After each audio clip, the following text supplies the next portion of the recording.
Hi, I'm Adrian Miller, the Executive Director of the Colorado Council of Churches, and I want to thank Hope Communities for this opportunity to selfishly tell you about my own book, The President's Kitchen Cabinet, the story of the African Americans who have fed our first families from the Washingtons to the Obamas. And I got the idea for this book after writing my second book. And during the research for that book, I came across a few anecdotes of African Americans who had cooked for our first families. So I thought, let me just continue to research that. And if I get enough information, I'd love for that to be my second book. And after a few years of research, lo and behold, I identified 150 African Americans who have been in the presidential kitchen from day one, from George Washington all the way to the current administration.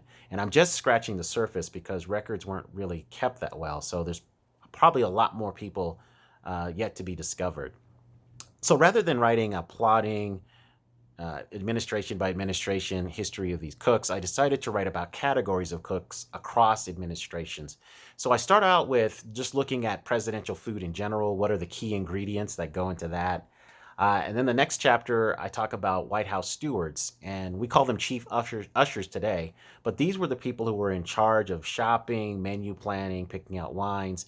And for a good chunk of our history, African American men were in charge of that position. Then I talk about enslaved cooks because a lot of our presidents were slaveholders and brought their enslaved cooks with them to the White House. And then I talk about free cooks. What were African Americans who were free? How did they get to the White House kitchen and what did they do? And then I did a chapter on what happens when the president travels by boat, plane, train. How does the food story change? Also, what happens when the president goes someplace and stays for a long period of time. And then the next chapter is on presidential drinking, because one of the longest cat and mouse games in presidential history is whether or not our president gets their drink on.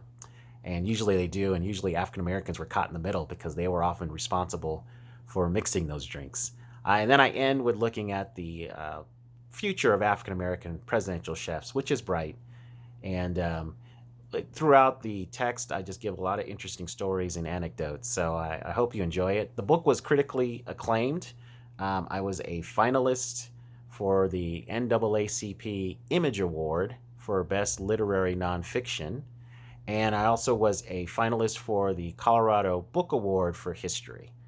Very proud of this book, and I think you'll enjoy the stories. Thank you so much.